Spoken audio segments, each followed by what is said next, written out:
कि ये मंत्र जो है इस भ्रमणा में ना रहना, अब बड़ी बनाई बात ने बिगाड़ियो मत, मुश्किल से सिरे चढ़ी है यह कहानी। कितने संकट झेलने पड़े हैं, दास ने जेल तक जाना पड़ा, झूठे मुकदमों को फेस कर रहे हैं। कोई बात नहीं, परमात्मा हमारे साथ है। हमारा एक बार ज्ञान निखार हो जा, फिर चाहे फांसी दे दियो मेरा, एक बार परमात्मा का ज्ञान उसके बच्चों तक पहुंच जा।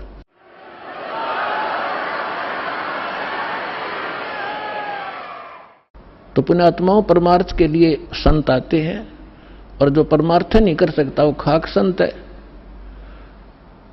और संत किसे कहते हैं? सतगुरु उसे कहते हैं। सतगुरु के लक्षण कहूं, मधुरे बैन विनोद, 4 वेद 60 शास्त्र वो कहे 18 बोध। सतगुरु होगा जो इन सदग्रंथों से ज्ञान दे और प्रमाणित ज्ञान हो। अब जो प्रसंग चल रहा है कि जैसे अब आप जी नियमित रहे, अब आपको कुछ दिन समस्या रहेगी, क्योंकि अभी हमारे इस ज्ञान का प्रकाश कम हुआ है। घर घर के अंदर विरोध है, गांव गांव में विरोध है, समाज के अंदर विरोध है, क्योंकि जगत और भगत के क्रियाओं में और विचारों में सदा से भिन्नता रही है। और इसीलिए कहा है कि जगत और भगत का आपस में विरोध रहा ही है, और ये रहेगा भी। जब तक जगत को आप जैसा ज्ञान नहीं होगा तो वो विरोध करेंगे ही करेंगे, स्वाभाविक है, उनको अच्छा सा नहीं लगता। जैसे यहाँ पहली बार कोई व्यक्ति आता है और दूसरा आके प्रणाम करता है, वो खड़ा खड़ा देखता रहता है, ये क्या कर रहे हैं यहाँ पर, उसको अच्छा सा नहीं लगता, क्योंकि वो तो अहंकार में कोई छोटी मोटी पोस्ट हो तो उसने तो भारी बात हो जाती है, कैसे लंबा लेटूं। ये होता उनमें जो भक्तिहीन होते पिछले जन्म के, और पिछले जन्म के भक्ति युक्त प्राणी होते हैं, चाहे कितना बड़ा अधिकारी हो, तुरंत समर्पित हो जाता है। वो पिछले संस्कार उसको अपने आप झुका देते हैं। उदाहरण के लिए जैसे सरसों आपने देखा होगा, सरसों जब तक उसकी फलियों में दाने नहीं होते, यानी उसकी कीमती नहीं होती, तब तक वो ऐसे खड़ी रहती है। और ज्यों ज्यों वो पकती चली जाती हैं और वो उनमें वो कीमती बनती जाती है, उनकी वैल्यू बनती है, वो झुकना शुरू कर देती है। और इतनी झुक जाती है कि जमीन को छूने की चेष्टा करती है, क्योंकि ईव उनकी कीमत बन गई, वो कीमती हो गए, उनके अंदर वो शक्ति आ गई, वो कीमत बन गई। और जब तक वो यूजलेस थी, वो न्यों खड़ी थी आकड़ी ऊपर ने। तो इसी प्रकार जो पूर्व जन्म के भक्ति युक्त होते हैं, उनका स्वभाव होता झुकने का, वो खड़े रह ही नहीं सकते। उनके अंदर पिछली भक्ति इतनी जबरदस्त होती है। और जो भक्तिहीन होते हैं वो आकड़े रहा आकड़े, लेकिन उनमें भी भक्ति बन जाएगी। सत्संग सुनेंगे, भगवान की अमृत वाणी सुनने मात्र से संस्कार शुरू हो जाते हैं। चाहे वो घर पर सुन रहा है मालिक दास के वचन, किसी टीवी पे, या अपने किसी इस सिम के अंदर, या इस चिप के अंदर से जो सत्संग सुनते हैं, वो भी संस्कार भरने शुरू हो जाते हैं, उसमें वजन बनना शुरू हो जाता है। फिर धीरे धीरे यहाँ भी आता है, फिर सत्संग सुनता है, यहाँ जो है प्रणाम करता है, फिर उसके अंदर वो भक्ति संग्रहित होकर अपने आप झुकना उसका स्वभाव बन जाएगा। फिर उसको बुरा लगेगा जब झुका नहीं का, प्रणाम नहीं करेगा तो उस पर कह नहीं जा।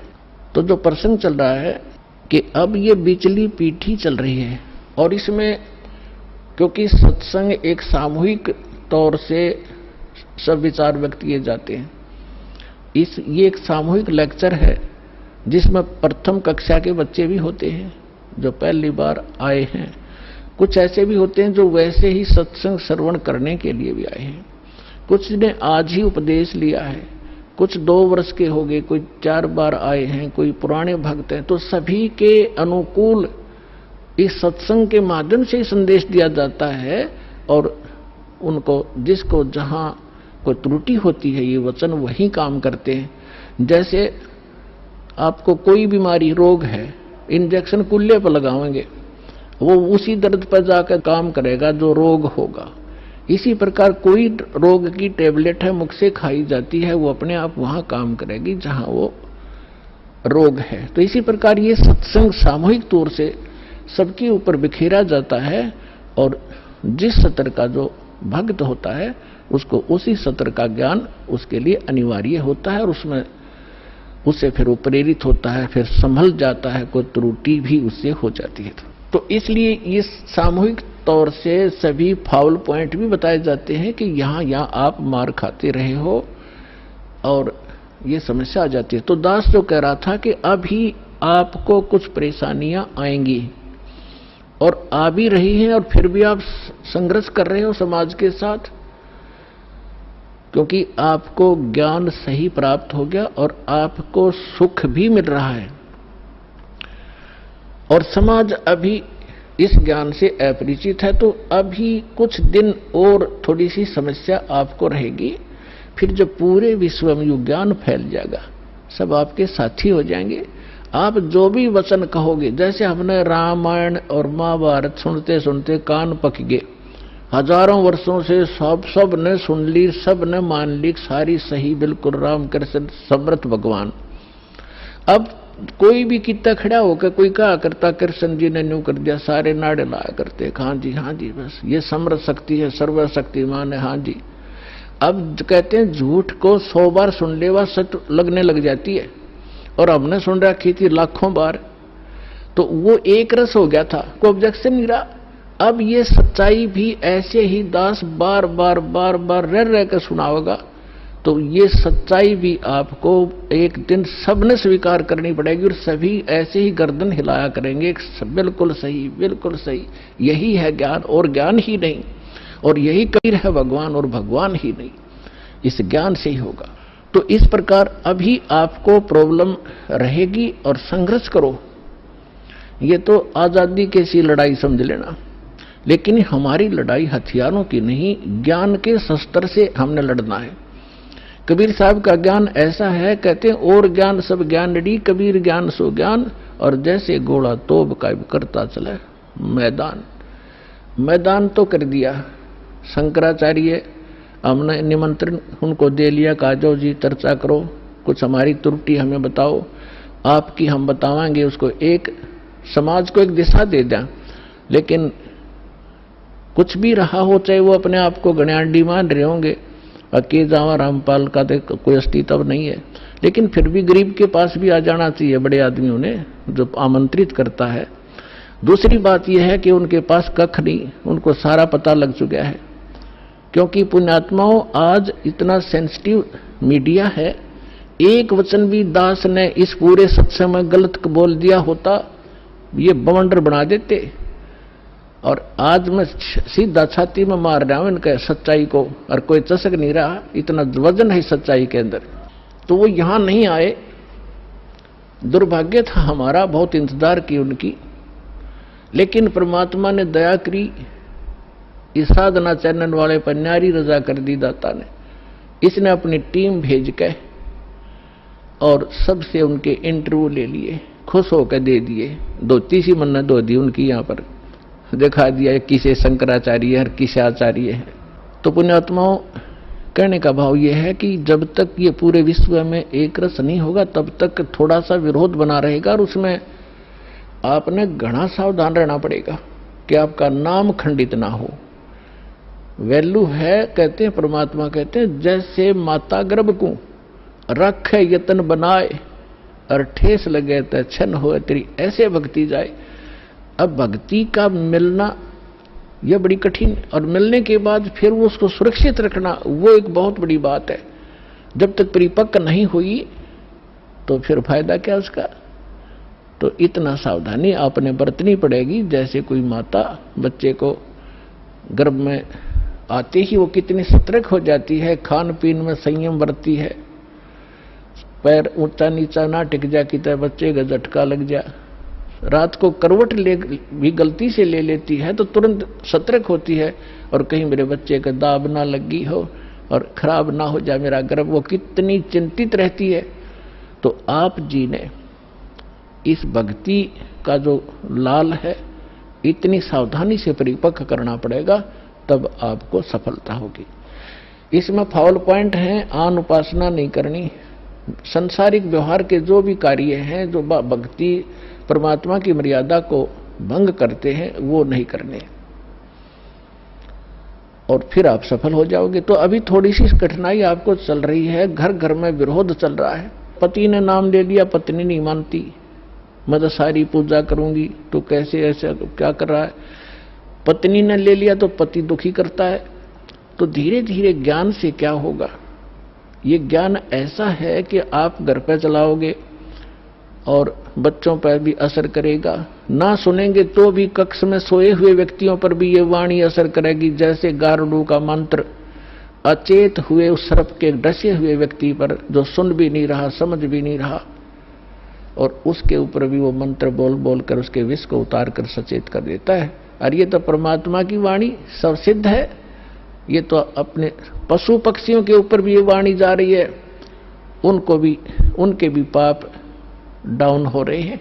ठीक है, उनके पाप गणे हैं इसलिए पशु योनि मिली, तो वो पाप घटते रहेंगे। जैसे कपड़ा किसी का ज्यादा मैला है, हो गया है, मैल हो गया है, तो वो कई बार साबुन लगाने से स्वच्छ होगा, उज्जवल हो जाएगा। और जिसका थोड़ा मैला है, एक दो बार साबुन लगाने से उज्जवल हो जाता है। तो ये साबुन है, परमात्मा का जो ज्ञान है, सत्संग है, वचन है, ये साबुन और जल दोनों का काम करता है। तो धीरे धीरे ये सत्संग जिस घर में चल रहा है, पड़ोसियों तक भी असर होगा आपका, और आपके घर के पशु पक्षियों पर भी इसका प्रभाव पड़ेगा। आपके घर कोई पशु पक्षी भी रह रहे हैं, उसके ऊपर भी धीरे धीरे उसके अंदर ये वाणी का जो ज्ञान यज्ञ का पुण्य उसमें संग्रहित होगा। और कुछ ऐसे पाप हैं जो ज्ञान यज्ञ से ही खत्म होते और उसका विकल्प ही नहीं है। जैसे कपड़े को पहले थोड़ा मैला है तो जल से धो दिया, साफ हो गया, ज्यादा मैला है तो और भी मैल रहा तो साबुन लगाना पड़ा, और फिर भी कोई दाग दबा रह जाता है तो ड्राई क्लीन से साफ हो जाता है। तो इसी प्रकार ये सभी क्रियाएं हमें अपने अंतःकरण, अपने जीव के ऊपर, आत्मा के ऊपर जो मैल जमा हो गए, उन सभी पापों का नाश करने के लिए ये सारे ही साधन अपनाने पड़ेंगे। मंत्र के जाप भी करने पड़ेंगे, पांचों यज्ञ भी आपने करनी पड़ेंगी, और तब जाकर के आपकी भक्ति सफल होगी। तो इसमें फाउल पॉइंट दास आपको बता रहा है कि ये भ्रमित ना होना।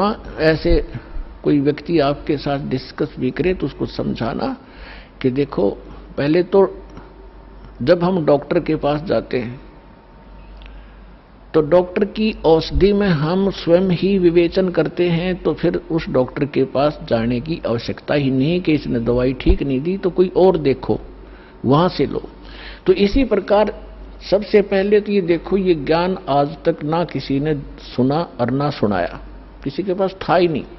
और जिन महापुरुषों के पास था उनको प्रतिबंध कर दिया था, मालिक ने प्रतिज्ञा करा दी थी कि अभी इसको डिस्क्लोज ना करना। तो महापुरुष थे, वो अपनी अमृतवाणी में बोल के सारा कुछ लिख गए, एफिडेविट बना गए, कबीर इज गॉड, ये वो फाइनल कर गए थे वो महापुरुष, जिनके दास बार बार उनके शुभ नाम आपको सुनाता है। और फिर हमारे सदग्रंथ उसी का प्रमाणित करते हैं कि कबीर इज गॉड। तो फिर ये क्लियर हो गया कि आज तक कोई हमें यही निर्णय नहीं करके बताया कि भगवान कौन है और कैसा है। अब जैसे रामकृष्ण को और विष्णु जी को, शंकर जी को भगवान मानने वाले, उनसे अगर हम पूछा करते थे कभी, वो कहता मैं समाधि लगाता हूं, भगवान देखा आपने? भगवान दिखता थोड़ा ही है, वो तो निराकार है। अरे ये विष्णु ब्रह्मा जी की मूर्ति रख रखी, ये क्या फिर?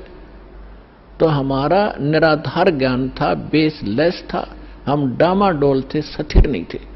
और इसी प्रकार ये राधा स्वामी किसी ने पूछ लो या किसी महर्षि ने पूछ लो, अभी तक जिनके विचार रहे हैं, परमात्मा तो निराकार है, साकार आता जब रामकृष्ण रूप बन जाता फिर निराकार हो जाता है। तो खाक ज्ञान था इनको।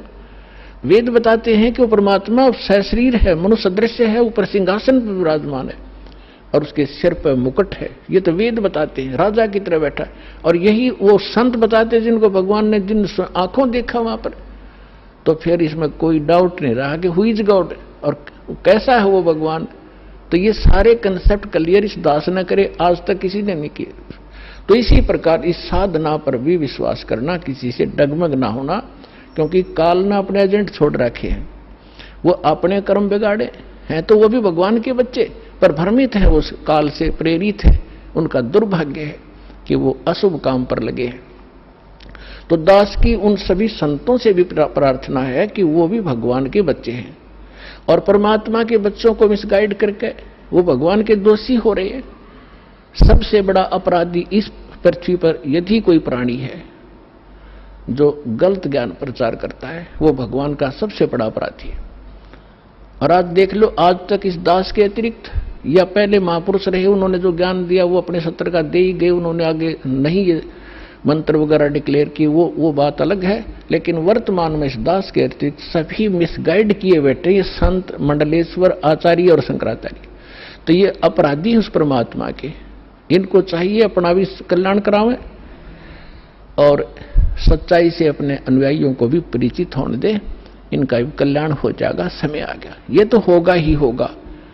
ये कह देंगे तो इनका जो है बड़ी शाबाशी होगी, इनकी इज्जत रह जाएगी।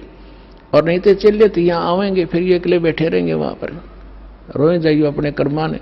आज कौन ऐसा मूर्ख है जो अपने जीवन को नाश करेगा जब पता लग जाए?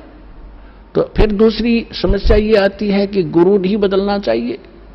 कोई बात हुई या एक डॉक्टर से इलाज नहीं होता तो 100 बदलने चाहिए अपनी जान बचाने के लिए। और कबीर साहब कहते हैं, जब लग गुरु मिले नहीं साचा, तब लग गुरु करो 10 पांचा। और झूठे गुरु के पक्ष को तज ना लावे वार, और द्वार ना पावे शब्द का वो भटके वार का वार। और इतना शीघ्र बदल देना चाहिए गुरु को। कबीर साहब कहते हैं कि डूबे थे पर उबरे, गुरु के ज्ञान चमक, और बेहरा देखा जरजरा, उत्तर चले फड़क। पहले बेड़े होया करते थे, फ्लोटिंग लकड़ियों का एक बेड़ा बना लिया। अभी तो नौका तो बहुत बाद में चली है, पहले बेड़ा होया करता था, उसके ऊपर बैठकर दरिया को पार करके अपना कोई काम करने जाते थे, उन बेड़े के ऊपर बैठ के जाया करते। तो वो बेड़े कई बार गल जाते थे, कंडम हो जाते थे।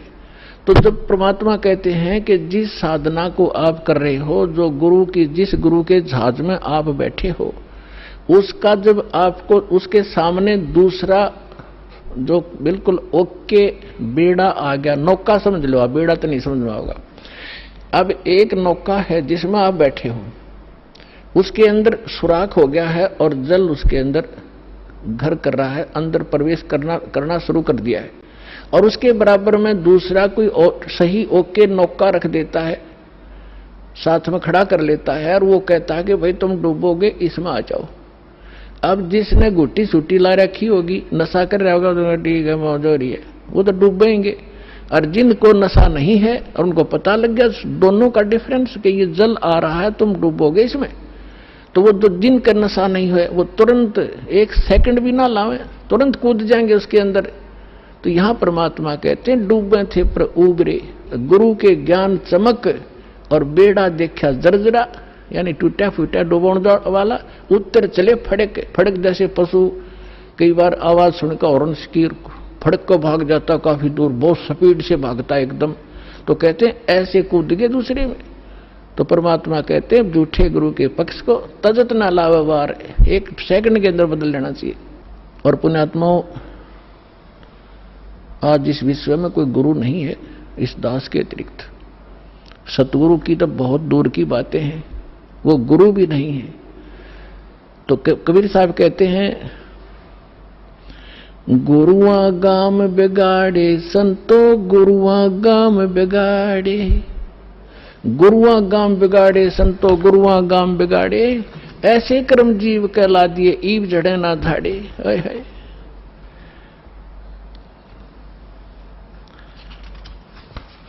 अब परमात्मा रह रहकर अपने उस ज्ञान के माध्यम से हमें बताना चाहते हैं कि गुरुआ गाम बिगाड़े संतो, इन गुरुआ गाम बिगाड़े, इन नकली गुरुओं ने जगह जगह गुरु बने बैठे, और ऐसे कर्म जीव कहला दिए, बहुर झड़े ना झाड़े। अब कोई जो भी पूजा उन्हें चिपका दी, उनका ये कर लो, श्राद्ध निकाल लो, फलाना कर लो। अब वो उनको छोड़ना नहीं चाहते, जबकि सारे शास्त्र विरुद्ध साधनाएं हैं।